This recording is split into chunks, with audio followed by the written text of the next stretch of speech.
Buenos días, estamos en directo a América de France 24. Muchísimas gracias por elegirnos una mañana más para estar informados. Yo soy Rosa Pérez Masdeu, vamos con las noticias.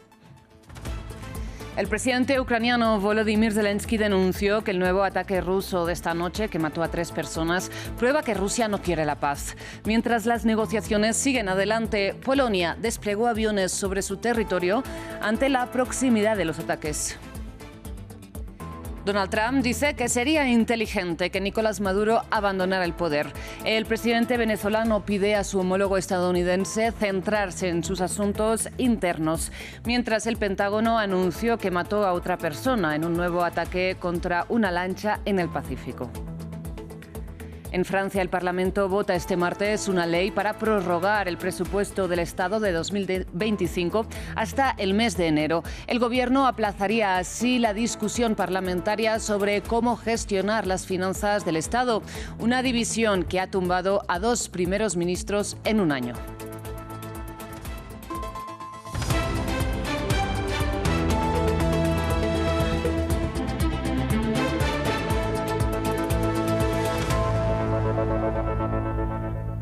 Empezamos con noticias referentes a la guerra en Ucrania. El presidente Volodymyr Zelensky denunció que Rusia no quiere la paz porque dañó nuevamente la infraestructura eléctrica ucraniana y mató a al menos 3 personas con una nueva ofensiva aérea masiva esta noche.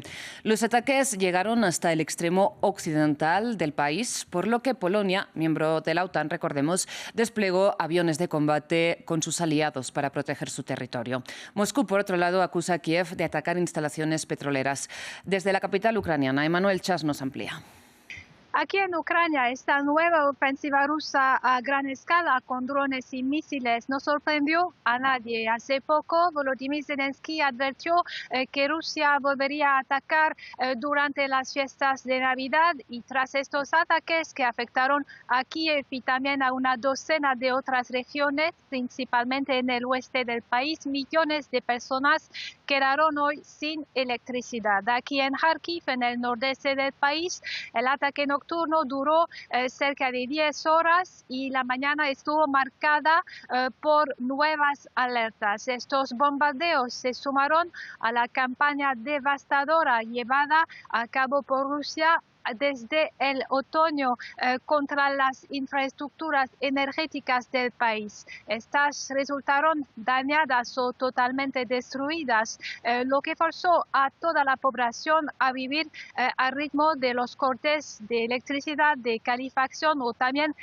de agua con, por ejemplo, generadores móviles. Según Volodymyr Zelensky, este nuevo ataque, que continuó en algunas regiones en plena jornada, lanzó una señal extremadamente clara sobre las prioridades rusas. Para el presidente ucraniano se trató de un golpe en pleno corazón de las negociaciones y justo antes de las fiestas de Navidad, un ataque que mostró una vez más, según él, la necesidad de que Ucrania obtenga verdaderas garantías de seguridad frente a su agresor. Dejamos Europa para ir a Medio Oriente porque en una ceremonia de inauguración de nuevos asentamientos en Cisjordania ocupada, el ministro de Defensa israelí, Israel Katz, aseguró que el gabinete de Benjamin Netanyahu es un gobierno de colonias y se esfuerza por actuar. Una idea que trasladó a la Franja de Gaza, de donde aseguró el ejército israelí nunca se irá. Esto a pesar, recordemos, de haberse comprometido a una retirada progresiva del enclave palestino, según el plan de Donald Trump. Katz afirmó que, llegado el momento, además, restablecerán las colonias israelíes en el norte de Gaza, que fueron, recordemos, evacuadas en 2005.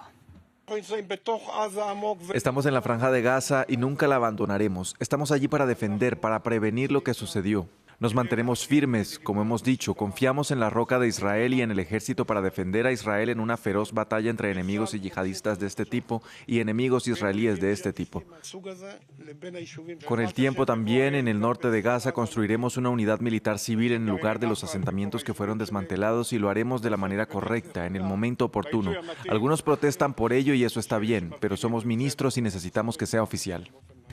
Por otro lado, un grupo de cristianos sirios vuelve a Idlib, la localidad del noreste de Siria, de donde miles fueron desplazados en tiempos de expansión del grupo yihadista autodenominado Estado Islámico. Los residentes cuentan cómo eran sus vidas antes de la guerra, mientras en medio de la reconstrucción celebran el regreso en tiempos de festividades navideñas. Lo vemos en este informe de Dasi Lanza.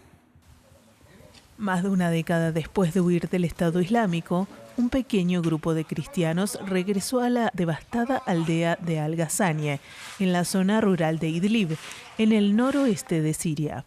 Antes de la guerra eran una comunidad de unos 2.000 habitantes, pero ahora solo unas 20 personas han regresado para reparar sus casas. Esta es la primera festividad en Al-Ghazanie. Celebramos una oración y una gran reunión con los obispos y ahora sentimos una alegría indescriptible. Estamos felices, junto con nuestras mujeres, hijos y vecinos. Mardawi repara el marco de una ventana mientras su esposa, Saba Elías, prepara café. Ella anhela el regreso de sus vecinos, al menos por un día, para compartir el periodo navideño. Antes todos estaban listos, ahora no podemos hacer nada. Si alguien viene, no tenemos nada que ofrecerle. La pareja pasó las últimas Navidades y el Año Nuevo en Latakia, en la costa siria, pero este año planean celebrar las fiestas en casa. Esta es la iglesia donde solíamos venir a rezar siempre, desde que tenía 10 años hasta ahora. Veníamos a rezar aquí. Aquí había una hilera de bancos y aquí también había otra hilera de bancos. Allí estaba el altar de la iglesia. Millones de personas fueron desplazadas en toda Siria durante el conflicto que se desencadenó a raíz de un levantamiento en 2011 contra el derrocado líder sirio Bashar al-Assad. En el apogeo de su poder, el autodenominado Estado Islámico controlaba amplias zonas tanto en Siria como en la vecina Irak.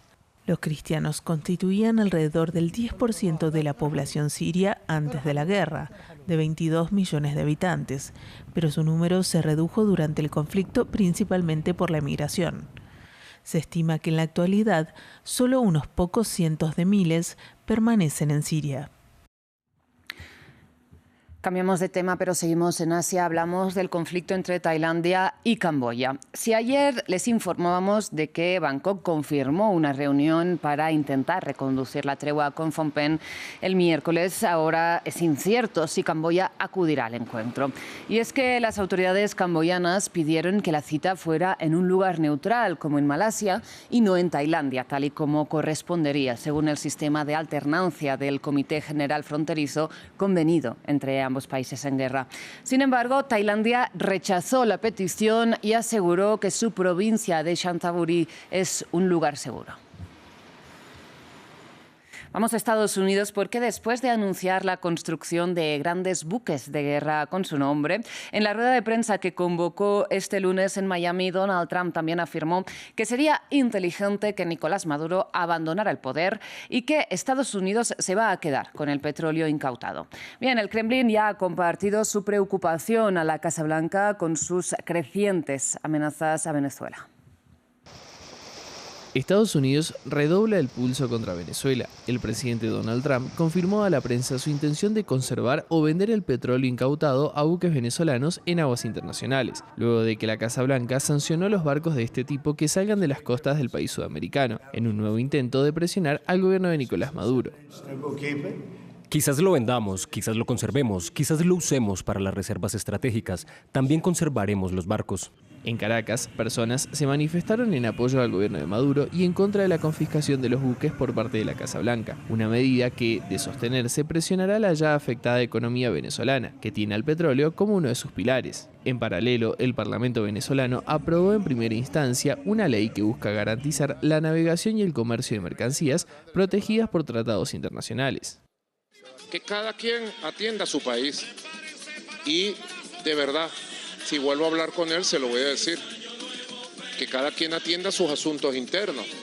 Aquí en Venezuela los atendemos los venezolanos, porque el pueblo de Estados Unidos votó en contra de las intervenciones extranjeras, votó en contra de las guerras eternas. El pueblo de Estados Unidos votó por un nuevo Estados Unidos adaptado a la humanidad, que respete la soberanía, que no hagan más intervenciones, que no acose a ningún país y que no encamine a los países hacia una guerra.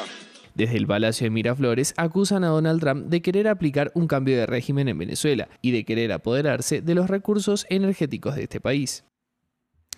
Por otro lado, como ven, mientras en el discurso y en la práctica Estados Unidos basa cada vez más su operación militar en el control del petróleo venezolano, este lunes el Comando Sur del Ejército de Estados Unidos anunció que mató a una persona más en un nuevo ataque contra una pequeña embarcación a la que acusó nuevamente, sin aportar pruebas, de transportar droga a través del Pacífico. Se trata del bombardeo número 29 del que tenemos constancia, ejecutado por las fuerzas estadounidenses desde que empezaron en agosto el despliegue en las costas de América Latina.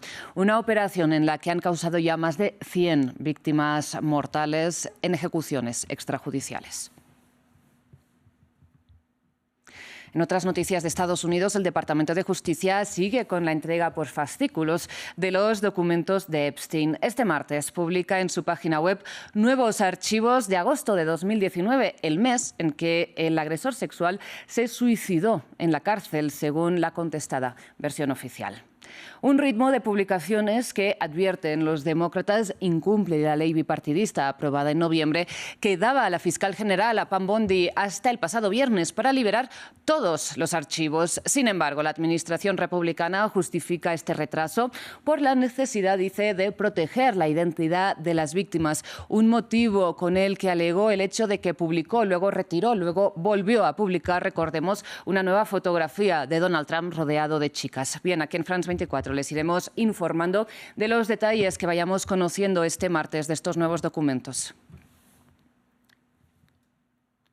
De Estados Unidos vamos hasta Colombia porque el presidente Gustavo Petro decretó la emergencia económica en todo el país por un periodo de al menos 30 días. El mandatario respondió así a la decisión de la oposición de bloquear la reforma tributaria con la que pretendía recaudar nuevos recursos públicos ante una situación fiscal que el mismo Ejecutivo define como grave. Con esta medida de excepción, el Gobierno puede ahora establecer nuevos impuestos o modificar los existentes. En los considerando del decreto de declaratoria del estado de emergencia, el Gobierno Nacional argumenta, entre otras, las siguientes razones. La situación grave e inminente que enfrenta la nación, consistente en la incapacidad material y jurídica de garantizar el goce de algunos derechos fundamentales. La nación enfrenta una coyuntura fiscal excepcional agudizada por hechos concurrentes y sensibles socialmente. Varios hechos sobrevinientes y concurrentes afectan de manera extraordinaria la actual situación de las finanzas de la nación.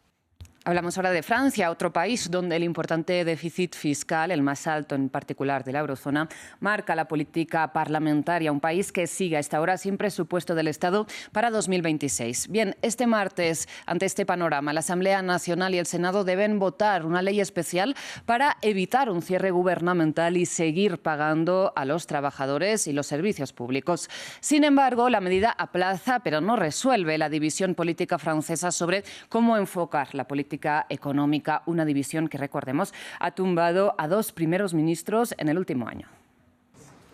A altas horas de la noche del lunes, ministros franceses salen de una reunión de emergencia en el Palacio del Elíseo. Con el Parlamento aún dividido sobre el presupuesto de 2026, presentan una ley de emergencia para evitar un cierre del gobierno al estilo estadounidense. El gobierno insiste en que se trata de una medida temporal.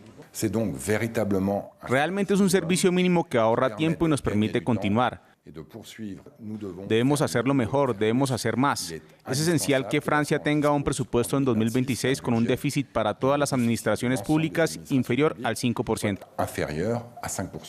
Como último recurso para mantener el país en funcionamiento, la ley especial extiende los impuestos, el endeudamiento y los niveles de gasto existentes hasta enero.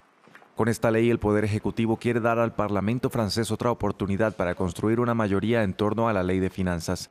La ministra de Presupuesto dice que es posible si los políticos son capaces de comprometerse en aumentos de impuestos y recortes al gasto.